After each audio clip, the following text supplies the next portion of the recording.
Welcome again to Rough Diamond Recipes. Today's recipe is sausage and chicken tray bake.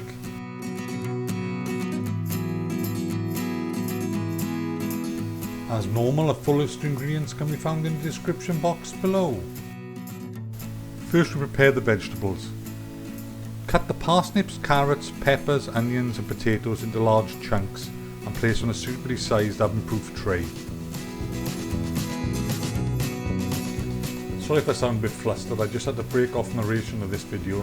Wife lost her car keys. She found them in the garden where she'd been nattering with a neighbour. And I tell you, if they ever make nattering an Olympic sport, my wife's in with a gold medal chance. Anyway, I digress. Then take the chicken thighs and using a sharp knife slit the skin 2 or 3 times on each piece and again add to the tray. Then heat a tablespoon of oil in a frying pan till it's nice and hot. Add the sausages and cook until they take on some colour. You're not looking to cook them through, just take on some colour.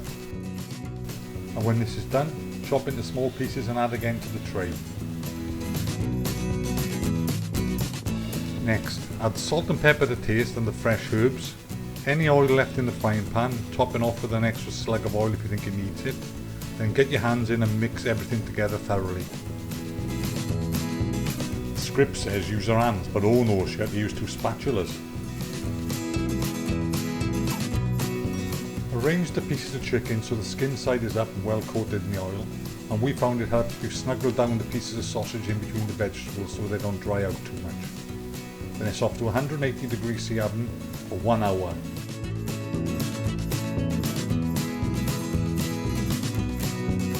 And there you have it, chicken and sausage tray bake.